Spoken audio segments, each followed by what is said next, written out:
Assalamualaikum warahmatullahi wabarakatuh. Tema kali ini saya akan membahas tentang pandangan Islam mengenai aborsi. Ya, menarik untuk mengkaji lebih jauh bagaimana pandangan Islam tentang aborsi.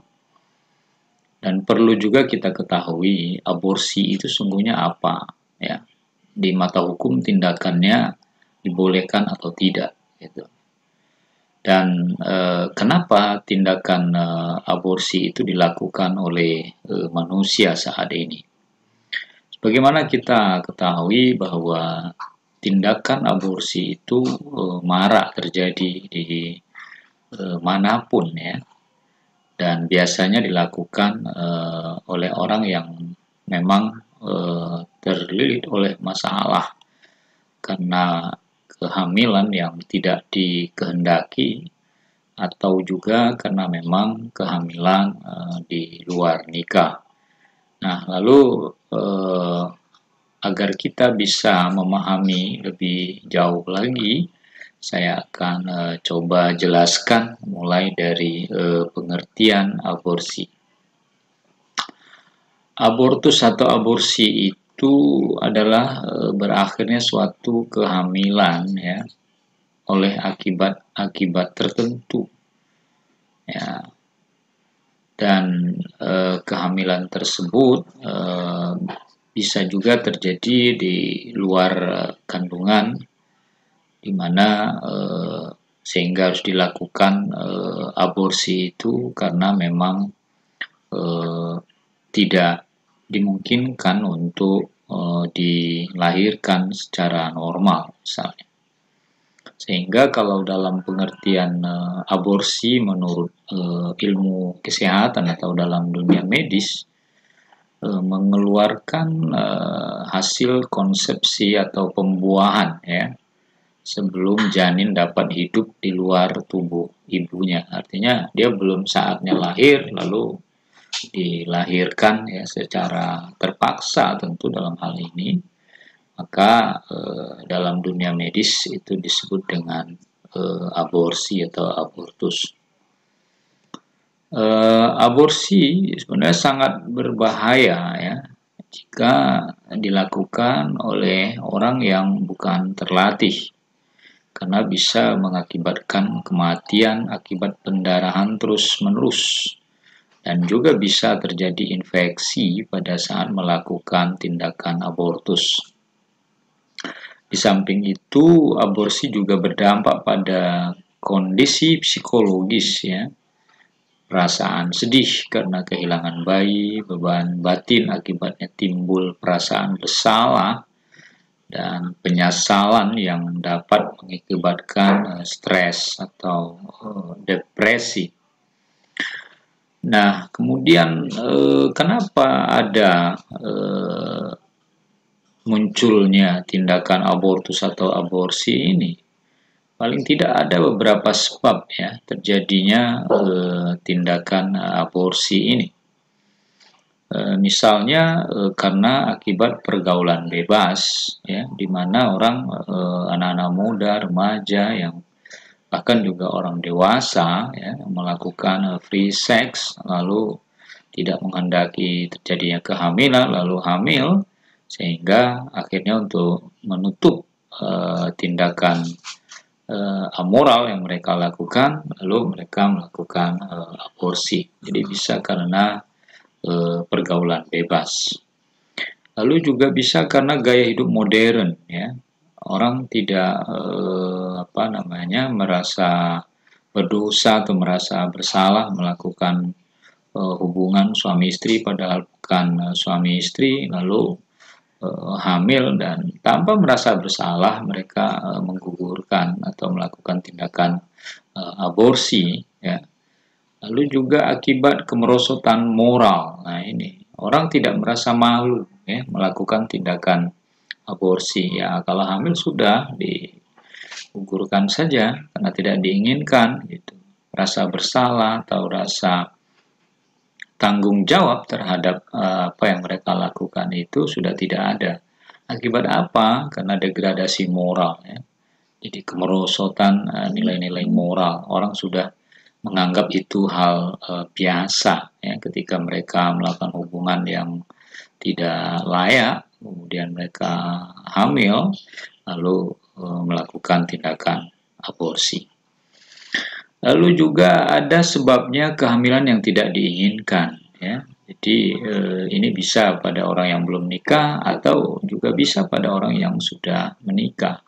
Kalau orang yang belum menikah mungkin ya berhubungan tapi tidak memakai alat kontrasepsi, ya. Lalu terjadi kehamilan padahal mereka tidak menginginkan itu terjadi. Atau pada ibu atau orang dewasa yang mungkin sudah banyak anak lalu tidak memakai alat kontrasepsi, lagi-lagi salah satu cara adalah dengan melakukan tindakan aborsi biar anaknya tidak bertambah. Nah, ini juga bisa terjadi di akibat yang keempat. Lalu kemudian yang berikutnya minim pengetahuan dan pengamalan ajaran agama, ya. Orang banyak yang tidak tahu bagaimana melakukan hubungan seks di luar nikah itu tidak sehat gitu. Kemudian itu juga tidak mendidik dan juga itu sangat membahayakan. Maka perlu ada penyuluhan-penyuluhan pendidikan seks usia dini itu supaya tidak terjadi penyalahgunaan oleh anak-anak muda di mana mereka kena pergaulan bebas, ya, tidak mengetahui akibat-akibat dari pergaulan bebas itu sehingga bisa menimbulkan kehamilan dan akhirnya mereka mengambil jalan pintas dengan cara tindakan aborsi. Atau juga pengalaman ajaran agama. Jadi minimnya pengamalan ajaran agama bisa menyebabkan orang melakukan tindakan ini.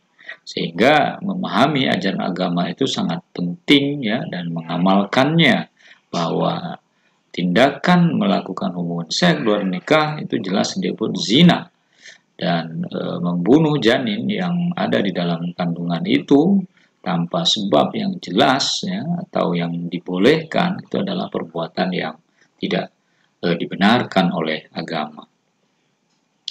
Sehingga aborsi secara sengaja itu memang tidak dibolehkan. Itu disebutkan dalam Al-Quran, ya, bahwa janganlah kamu membunuh jiwa yang diharamkan Allah membunuhnya, melainkan dengan suatu alasan yang benar. Nah, ini ayat 33 surat Al-Isra ini sangat jelas kepada kita bahwa tidak diperbolehkan membunuh jiwa. Dalam kandungan janin itu kan sudah berbentuk jiwa yang tidak boleh membunuhnya, ya, dan itu diharamkan, ya, di ayat tersebut, illa bil haq, ya, kecuali dengan cara yang benar atau ada alasan yang benar kenapa dia misalnya digugurkan gitu.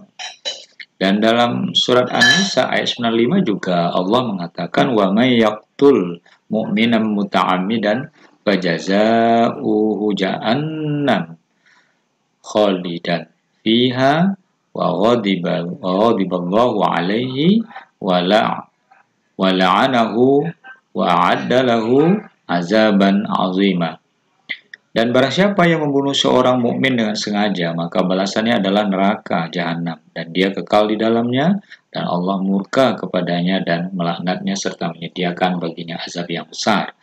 Nah, ini juga jelas ayat ini bahwa tidak boleh membunuh dengan sengaja apalagi tanpa sebab, ya, seperti tindakan aborsi yang sekarang banyak dilakukan oleh manusia. Jenis-jenis aborsi, ya. Jadi ada beberapa jenis aborsi, ya.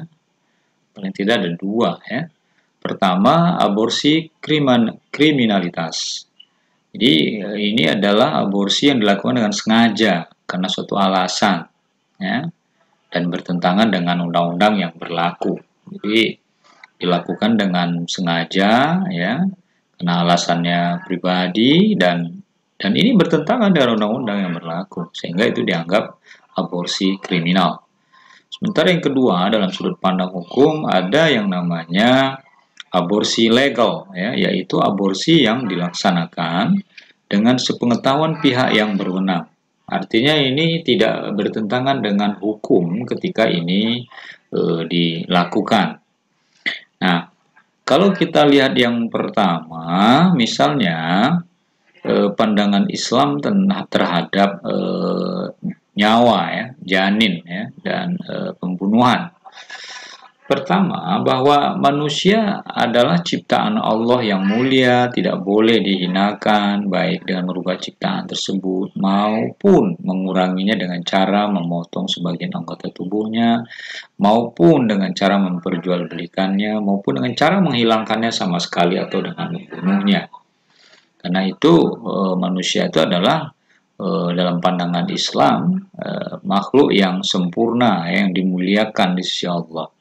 Bisa dilihat dalam surah Al-Isra ayat 70 itu, walaqad karramna bani Adam, dan sungguhnya kami telah memuliakan umat manusia. Karena kita ini adalah makhluk yang dimuliakan Allah, maka jangan kita hinakan diri kita dengan menghilangkan nyawa, ya, dengan sengaja, apalagi tanpa sebab yang jelas. Lalu kemudian pandangan Islam dalam hal ini yang kedua, membunuh suatu nyawa atau satu nyawa sama artinya membunuh semua orang. Menyelamatkan satu nyawa sama artinya menyelamatkan semua orang. Maka dalam Al-Quran juga disebutkan dalam surah Al-Ma'idah ayat 32, barang siapa yang membunuh seorang manusia, maka seakan-akan dia telah membunuh seluruh manusia. Dan barang siapa yang melihara keselamatan nyawa seorang manusia, maka seolah-olah dia telah memelihara keselamatan nyawa seluruh manusia. Nah, ini kan menunjukkan bahwa menghargai satu nyawa artinya kita sama dengan menghargai nyawa-nyawa yang lain. Sebaliknya kita membunuh satu nyawa itu sama dengan membunuh nyawa-nyawa yang lain apabila itu dilakukan dengan sengaja. Lalu yang ketiga, dilarang membunuh anak, ya, termasuk di dalamnya janin, ya, yang masih dalam kandungan karena alasan takut miskin misalnya. Itu Allah sudah jelas-jelas melarang dalam surat Al-Isra ayat 31. Dalam ayat ini Allah mengatakan, janganlah kamu membunuh anak-anakmu karena takut miskin. Kamilah yang memberi rezeki kepada mereka dan kepadamu juga.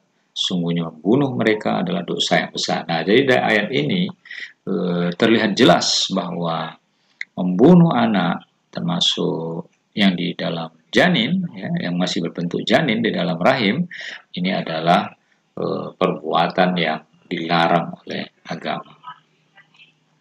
Yang keempat, dalam pandangan Islam, setiap janin yang berbentuk adalah merupakan kehendak Allah, sebagaimana firman Allah dalam surat Al-Hajj ayat 5, selanjutnya kami dudukkan janin itu dalam rahim menurut kehendak kami selama umur kandungan, kemudian kami keluarkan kamu dari rahim ibu sebagai bayi. Nah, jadi setiap janin yang berbentuk itu sudah merupakan ketentuan Allah, ya, adalah kehendak Allah, sehingga kita tidak melawan kehendak Allah itu. Dia punya hak untuk hidup, maka kita jaga haknya untuk hidup. Jangan kita justru membunuhnya, dalam hal ini melakukan tindakan aborsi. Yang kelima, larangan membunuh jiwa tanpa hak, itu jelas tidak boleh. Wala taqtulun nafsa allati harramallahu illa bil haqq. Janganlah kamu membunuh jiwa yang diharamkan Allah, melainkan dengan alasan yang benar.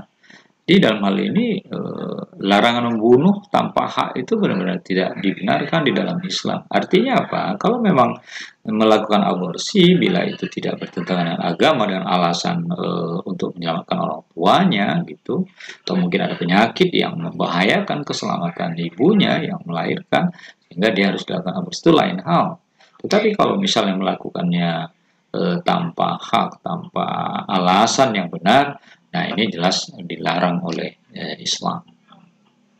Saudara-saudara sekalian, itu saja yang bisa saya sampaikan.